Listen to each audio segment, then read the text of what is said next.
Hello పిల్లలు, praise the Lord. Welcome to kids story time. పిల్లలు, ఈరోజు లెసన్కి మీరు అందరు రెడీగా ఉన్నారు కదా? Okay, let's start. పిల్లలు, ఒక ఊర్లో ఒక చిన్న నది ఉంది. ఆ నది మీద ఒక సన్న బ్రిడ్జ్ ఉంది. దాని మీద కనీసం ఇద్దరు కూడా కలిసి నడవలేరు, అంత సన్నగా ఆ బ్రిడ్జ్ ఏర్పాటు చేశారు. ఒకరోజు 2 మేకలు ఆ బ్రిడ్జ్ మీద వెళ్తున్నాయి. ఒకటేమో లెఫ్ట్ సైడ్ నుంచి వస్తుంది, ఒకటేమో రైట్ సైడ్ నుంచి వస్తున్నాయి. ఈ 2 మేకలు ఒకదానికొకటి ఆపోజిట్గా వస్తున్నాయి. ఇందాకే మీకు చెప్పాను కదా, ఇద్దరు కలిసి నడవటం ఆ బ్రిడ్జ్లో అవ్వదని ఇందాకే చెప్పాను కదా. మరి ఇప్పుడు ఈ 2 మేకలు ఒకటి ఇటు నుంచి ఒకటి అటు నుండి వస్తూ ఉండేసరికి ఒక పాయింట్ దగ్గర ఈ 2 కలుసుకున్నాయి. అప్పుడు ఒక మేక అనింది, నువ్వు చాలా చిన్నగా ఉన్నావు కదా, నువ్వు చిన్న మేకవు కదా, నువ్వు వెనక్కి వెళ్ళిపో, ముందు నన్ను దాటనివ్వు, ఆ తర్వాతే నువ్వు దాటుదు గాని అని ఒక మేక చెప్పింది. అప్పుడు ఆ చిన్న మేక అనింది, నువ్వు పెద్ద మేకవి, నువ్వు చాలా స్లోగా వెళ్తావు, నువ్వు వెళ్ళేదాకా నేను ఆగాలంటే నాకు అస్సలు అవ్వదు, కాబట్టి నేను చాలా యంగ్గా ఉన్నాను కాబట్టి నేను స్పీడ్గా వెళ్ళిపోతాను, నువ్వే వెనక్కి వెళ్ళు అని చిన్న మేక పెద్ద మేకతో చెప్తుంది. ఇద్దరూ కలిసి ఫైటింగ్ చేసుకోవడానికి రెడీ అయిపోతున్నారు. మాట పెరుగుతుంది. ఒక్క మేక కూడా తగ్గించుకోవట్లేదు పిల్లలు. ఎంత కోపమో, ఎంత అహంకారమో, ఎంత డేంజర్ కదా పిల్లలు. అది చిన్న బ్రిడ్జ్, చాలా సన్నగా ఉంది. ఒక్క మేకే వెళ్తుంది ఇటు కానీ అటు కానీ. ఇప్పుడు 2 ఇలా వచ్చాయంటే ఏదైనా ఒక మేక వెనక్కి వెళ్తే కానీ ఇంకొక మేక అవతలకు వెళ్ళలేదు. ఇలాంటి పరిస్థితిలో 2 మేకలు స్ట్రాంగ్గా నిలబడ్డాయి. నేను వెనక్కి పోను. నిజమే కదా పిల్లలు, చాలాసార్లు మనం కూడా నీకంటే నేనే గ్రేట్, నీకంటే నేనే స్ట్రాంగ్, నీకంటే నేనే బ్యూటిఫుల్, నీకంటే నేనే క్లెవర్, నీకంటే నేనే చాలా బాగుంటాను తెలుసా అని చాలామంది ఎదుటి వారికంటే మనమే గొప్పోళ్ళం అని అనుకుంటాం. తగ్గించుకోవడానికి అస్సలు ఇష్టపడం కదా. ఇలా ఉండటం వల్ల మనకి ఏమైనా లాభం వస్తుందంటే అసలు ఏ లాభము రాదు పిల్లలు. ఈ 2 మేకలు ఇలాగే ఫైటింగ్ చేసుకుంటా ఉన్నాయి. చిన్నది కనీసం నేను వయసులో చిన్నదాన్ని కదా, ముందు పెద్ద వయసున్న మేకను నేను గౌరవించాలి కదా అని ఏమాత్రం ఆలోచించకుండా అలాగే నిలబడింది. పెద్ద మేక కూడా పోనీలే, ఈ చిన్న మేక తొందరపడుతుంది కదా, సరేలే దాన్ని పోనిద్దామని ఈ పెద్ద మేక అనుకోవట్లేదు. 2 కలిసి నేనంటే నేను, నువ్వంటే నువ్వు అన్నట్లుగా ఈ 2 కలిసి నువ్వా నేనా అన్నట్లుగా ధీటుగా నిలబడేసరికి ఎంతసేపైనా ఏ మేక వెనక్కి వెళ్ళకపోయేసరికి ఇక కోపం పెరిగిపోయి అవి ఫైటింగ్ చేసుకోవడం ప్రారంభించాయి. వాటి కొమ్ములతో పొడుచుకుంటున్నాయి. 2 మేకలు కొట్టుకుంటున్నాయి. పిల్లలు, వెళ్తావా లేదా అంటే నేను వెళ్ళను, నువ్వు వెళ్తావా, నేను వెళ్ళను.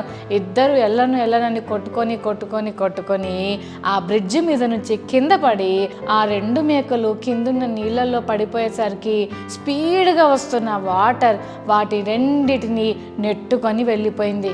అయ్యో, ఎంత సాడ్ కదా. కొంచెం సేపు అయిన తర్వాత మళ్ళీ 2 మేకలు, వేరే మేకలు, ఇటు సైడ్ నుంచి ఒక మేక, అటు సైడ్ నుంచి మరొక మేక వచ్చాయి. ఇవి చాలా మంచి మేకలు, ఇవి చక్కగా ఉంటాయి. ఎంత మంచి హంబుల్గా ఉండే మేకలో తెలుసా పిల్లలు. ఈ 2 కూడా ఎదురు బదురు వచ్చి నిలుచున్నాయి. ఇందాక మేకలు చాలా కోపం ఎక్కువ, వాటికి చాలా గర్వం ఎక్కువ, అందుకని ఏది తగ్గించుకోవడానికి ఇష్టపడలేదు కాబట్టి 2 కొట్టుకొని నీళ్ళలో పడి చచ్చిపోయాయి కదా. కానీ ఈ 2 మేకలైతే, ఒక మేక అనింది, మరి నువ్వు నేను ఇద్దరం కలిసి ఈ ప్లేస్లోకి వచ్చాం, నువ్వైనా నేనైనా ఎవరో ఒకరం వెనక్కి వెళ్ళాలి, కానీ నిన్ను చూస్తుంటే ఇంత కష్టపడి ఇక్కడ దాకా వచ్చావు కదా, నేనే నీకు హెల్ప్ చేస్తాను, ముందు నువ్వు వెళ్ళిపో, నీ వెనక నేను వెళ్తాను అని చెప్పింది. పిల్లలు, ఎలా అంటే నువ్వు ఇక్కడ నుంచి కిందికి వెళ్తావా అనంటే లేదు, నేను ఈ బ్రిడ్జ్ మీద పడుకుంటాను, నా మీద నుండి ఎక్కి వెళ్ళిపో, నువ్వు ఎక్కి వెళ్ళిపోయాక నేను మెల్లగా లేచి వెళ్ళిపోతాను అని అనింది. అయితే ఈ మేక ఎంత ఆశ్చర్యపోయిందో, దాని మంచి మనసుకి, దాని తగ్గింపుకు ఎంత మురిసిపోయిందో. నిజంగా ఆ 2 ఒకదాన్నొకటి అర్థం చేసుకొని ఒక మేక వంగిపోతే ఇంకొక మేక ఎక్కి వెళ్ళిపోయింది. హ్యాపీగా 2 వాటి గమ్యాలకు చేరుకున్నారు. ఈ లెసన్ ద్వారా మనం ఏం నేర్చుకుంటున్నామంటే, నువ్వు గొప్ప, నేను గొప్ప అని ఎవరైతే అతిశయిస్తారో వాళ్ళు చాలా చాలా నష్టపోతారు. కానీ నీకంటే నేను చాలా తక్కువ దాన్ని, నాకంటే నువ్వే గ్రేట్ అని ఎవరైతే తగ్గించుకొని ఎదుటి వాళ్ళని ఎంకరేజ్ చేస్తారో వాళ్ళు చాలా బ్లెస్ అవుతారు. నిజమే కదా? ఆ 2 మేకలు కొట్లాడుకొని ఏది ఎటు పోకుండా చచ్చిపోయాయి. కానీ అర్థం చేసుకొని తగ్గించుకున్న ఈ మేకల వల్ల చక్కగా ఎవరి మార్గాలకు వాళ్ళు వెళ్ళిపోయారు. అంటే ఈ లెసన్లో మనం ఏం నేర్చుకుంటున్నామంటే గర్వము, అహంకారము, ఎవరు గొప్ప అనే స్వభావము మనలో ఉండకూడదని ఈరోజు మనం నేర్చుకుంటున్నాం. పిల్లలు, బైబిల్ గ్రంథంలో కూడా ఒక రాజున్నాడు. అతని పేరు సౌలు రాజు.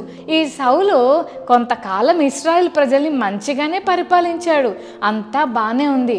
సడన్గా గొల్యాతు అనే వ్యక్తి ఎప్పుడైతే ఇశ్రాయేలు ప్రజలకు ఎదురుగా నిలబడ్డాడో అందరూ భయపడ్డారు. అతడు చాలా పెద్దగా ఉంటాడని, చాలా పెద్ద పెద్ద మాటలతో ప్రజలను ఏడిపిస్తున్నాడని, భయపెడుతున్నాడని మనం ఇంతకుముందు చాలాసార్లు మనం విన్నాం కదా.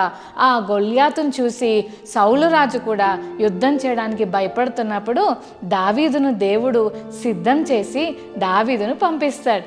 దావీదు నిజంగా గొల్యాతును ఎప్పుడైతే వడిసెల రాయితో కొట్టాడో గొల్యాతు కుప్పకూలిపోతాడు. అప్పుడు దావీదు గొల్యాతును కత్తితో నరికి చంపుతాడు. ఇది మనందరికీ తెలిసిన లెసనే కదా. ఎప్పుడైతే దావీదు గొల్యాతును చంపాడో అందరూ కలిసి సౌలు 1000s అయితే దావీదు 10,000s అని దావీదును బాగా అప్రిషియేట్ చేయడం మొదలుపెట్టారు. వెంటనే ఇది తెలుసుకున్న సౌలు రాజుకు ఎంత కోపం వచ్చిందో, ఎంత అసూయ వచ్చిందో. నేను ఇశ్రాయేలు ప్రజలకు రాజును, దావీదు ఎవరు? ఆఫ్టర్ ఆల్ ఒక గొర్రెల కాపరి. అందరూ దావీదును నాకంటే ఎక్కువగా పొగుడుతున్నారేంటి అని చాలా అసూయపడ్డాడు.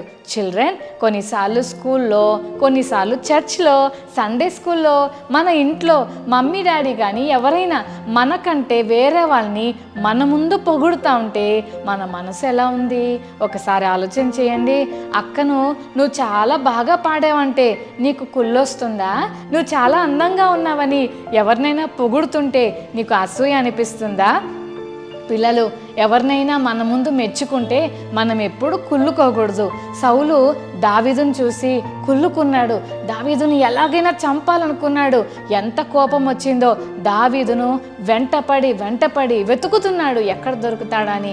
ఒకరోజు ఏన్గేది అనే ప్లేస్లో దావీదు ఉన్నాడని తెలుసుకొని సౌలు రాజు 3000 మెంబర్స్ని తీసుకొని దావీదును చంపుదామని బయలుదేరాడు. ఆ ఏన్గేది అనే ప్లేస్ దగ్గర ఒక గుహలోకి సౌలు వెళ్ళినప్పుడు అక్కడ దావీదుకు ఈ విషయం తెలిసి దావీదు కూడా మెల్లగా గుహ దగ్గరికి వెళ్తాడు. సైలెంట్గా ఉంటారు అందరూ. చీకటిలో ఆ గుహలోకి వెళ్ళి సౌలును చూడగానే పక్కన దావీదు దగ్గర ఉన్న ఫాలోవర్స్ అందరు అంటారు, దావీదు ఇదే రైట్ ఛాన్స్, పొడిసి చంపేద్దాం, గొడవ అయిపోతుంది, ఇక మన మీద పగ పెట్టుకునే వాళ్ళు ఎవరు ఉండరు, చంపేద్దాం, దొరికిపోయాడు అని అంటుంటే అప్పుడు దావీదు అంటాడు, వద్దు, ఆయనను చంపొద్దు అని సౌలు డ్రెస్ని చిన్న ముక్క కట్ చేసి సైలెంట్గా బయటకు వస్తాడు. పిల్లలు, పాపం సౌలుకి విషయం ఏం తెలీదు. సౌలు మామూలుగా బయటకు వచ్చేసరికి సౌలు రాజా అని పిలుస్తాడు. అయ్యా, నేను దావీదును చంపడానికి నేను ఎత్తుక్కుంటుంటే దావీదే వచ్చి సౌలు రాజా అని పిలుస్తున్నాడేంటి అని అలాగే చూస్తుంటే ఒక కొండ మీద నుండి దావీదు మాట్లాడతాడు.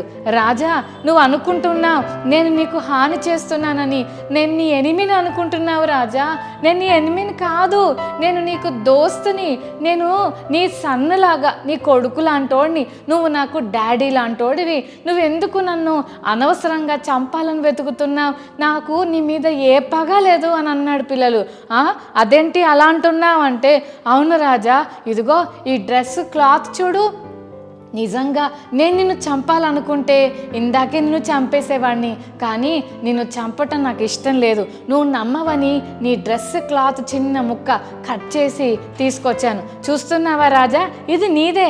నేను నిన్ను ఎప్పుడూ చంపాలని అనుకోవట్లేదు, ఎందుకంటే నిన్ను దేవుడు అనాయింట్ చేశాడు, అంత గొప్ప రాజువు నువ్వు, నేను ఎప్పుడు నిన్ను హామ్ చేయను, దయచేసి నా మీద పగ పెట్టుకోకు రాజా, నేను నీ కొడుకులంటోడిని, ఎందుకు రాజా నా మీద పగ పెట్టుకుంటున్నావని సౌలు దావీదును అడుగుతాడు. వెంటనే దావీదు, నాయనా నా కుమారుడా అని పిలుస్తూ, అమ్మో ఇంత పెద్ద ప్రమాదం నుంచి తప్పిపోయాను, ఒకవేళ నువ్వు గనక నన్ను చంపేసుంటే నా పని అయిపోయేది, కానీ నువ్వు నిజంగా నా ప్రాణాన్ని కాపాడావు, నన్ను చంపకుండా వదిలేసావని దావీదును చూసి సౌలు ఆశ్చర్యపోతాడు. నిజంగా సౌలులో ఉన్న కోపమే దావీదులో కూడా ఉండుంటే సౌలు చచ్చిపోయేవాడు కదా పిల్లలు. కానీ దావీదు సౌలులాగా పగ పెట్టుకోలేదు, కోపం పెట్టుకోలేదు కనుక సౌలును చంపకుండా వదిలేశాడు. వీళ్ళిద్దరిలో ఇప్పుడు ఎవరు గ్రేట్ అంటే దావీదే గ్రేట్, ఎందుకంటే పగ లేకుండా మంచి మనసుతో సౌలు మీద ప్రేమను కలిగి ఉన్నాడు. మరి చెల్లి తమ్ముడు, మన జీవితాల్లో కూడా ఇతరుల మీద ద్వేషం, అసూయ, పగ, కుళ్ళు ఇవన్నీ లేకుండా మనం జాగ్రత్త పడాలి. ఎవరినైనా అప్రిషియేట్ చేసినా, మన ముందు ఎవరినైనా పొగిడినా, ఎవరినైనా వెరీ గుడ్ అన్నా, ఎవరినైనా ప్రేమగా పిలిచినా చూసినప్పుడు కుళ్ళుకోకుండా మనం జాగ్రత్త పడాలి. పిల్లలు వింటున్నారు కదా, నువ్వు గొప్ప నేను గొప్ప అని అనుకుంటున్న ఆ మేకలు రెండు కలిసి ఫైటింగ్ చేసుకొని రెండు కూడా వాళ్ళ ఇళ్ళకు వెళ్ళలేదు, కానీ నీటిలో పడి చచ్చిపోయాయి. కానీ నాకంటే నువ్వే గొప్ప అని ఏ మేకలైతే అన్నాయో ఆ మేకలు నిజంగా ఎంత తగ్గించుకొని ఎవరి గమ్యాలకు అవి వెళ్ళిపోయాయి. పిల్లలు నిజంగా సౌలు దావీదును చంపాలని వెతుకుతున్నాడు, కానీ దావీదు సౌలును చంపాలని అనుకోలేదు. పిల్లలు చంపాలనుకుంటే అప్పుడే చంపేసేవాడు, కానీ దేవుని బిడ్డ కదా, కోపము, కుళ్ళు, అసూయ పెట్టుకోకుండా, కొట్లాడే మనసు లేకుండా దావీదు ప్రేమతో మరి మెసులుకున్నాడు. మరి చెల్లి తమ్ముడు, నిన్ను ఎవరైనా హామ్ చేయాలని అనుకుంటున్నప్పుడు వారితో నువ్వు ఎలా ఉంటున్నావు? ప్రేమగా మాట్లాడుతున్నావా? వారిని ప్రేమించగలుగుతున్నావా? లేక వాళ్ళ మీద కోపం పెట్టుకున్నావా? ఈరోజు దేవుడు కిడ్ స్టోరీ టైం ద్వారా మనతో మాట్లాడుతున్నాడు. మనం ఎవరి మీద పగ పెట్టుకోవద్దు, నేను నీకంటే నేనే గొప్ప అన్న మనసు మనలో ఉండకూడదు. ఎవరైతే హంబుల్గా ఉంటారో దేవుడు వారిని దీవిస్తాడు. మరి ఈ రోజు నుంచి అలా తగ్గించుకునే మనసు నాకు ఈ ప్రభువా, నేను ఎవరితో గొడవలు పెట్టుకోకుండా అందరితో ప్రేమగా ఉండే మనసు నాకు ఈ ప్రభువా అని యేసుని అడుగుదాం. స్కూల్లో కానీ, సండే స్కూల్లో కానీ, ఇంట్లో కానీ ఎవరితో ఫైటింగ్ చేయకూడదు పిల్లలు. ఫైటింగ్ చేస్తే సాతాను సంబంధులం అయిపోతాం, అదే ప్రేమగా ఉంటే ఏసై సంబంధులం అవుతాం. మరి ఏసై బిడ్డలాగా ఉండాలని ఆశ ఉందా పిల్లలు? అయితే ఏసయ్య నీలాంటి మనసు నాకుడి అని ప్రార్థన చేసుకుందామా? రైట్, కళ్ళు మూసుకోండి, ప్రార్థన చేసుకుందాం. ప్రేమగల తండ్రి, మీకు వందనాలు. ఈరోజు మాతో మాట్లాడిన మాటలను బట్టి వందనాలు. ముందున్న రెండు మేకలు ఎవరు గొప్ప అని రెండు కొట్టుకొని చచ్చిపోయాయి, కానీ రెండవసారి వచ్చిన ఆ రెండు మేకలు తగ్గించుకోవడం వల్ల చక్కగా అవి వాటి దారిలో వెళ్ళిపోగలిగాయి. అంతేకాదు ప్రభువా, సౌలు దావీదు మీద పగ పెట్టుకున్నాడు, దావీదును చంపాలనుకున్నాడు, కానీ దావీదు మనసు అలా లేదు. తనను చంపడానికి వచ్చిన సౌలును కూడా ప్రేమతో కాపాడాడు. ప్రభువా, మా జీవితాల్లో కూడా ఎవరినైనా అప్రిషియేట్ చేస్తున్నా, ఎవరినైనా మెచ్చుకుంటున్నా కుళ్ళుకోకుండా సహాయం చేయండి. అంతేకాదు ఎవరితో కొట్లాటలు పెట్టుకోకుండా అందరితో కలిసిమెలిసి ప్రేమగా ఉండేవారిగా మేము ఉండునట్లుగా మాకు సహాయం చేయమని, ఈ కిడ్ స్టోరీ టైం లెసన్ వింటున్న ప్రతి చెల్లి తమ్ముడిని బ్లెస్ చేయమని, అందరినీ ప్రేమించే మనసు దయచేయమని యేసు నామమున వేడుకొని ప్రార్థిస్తున్నాం తండ్రి, ఆమేన్.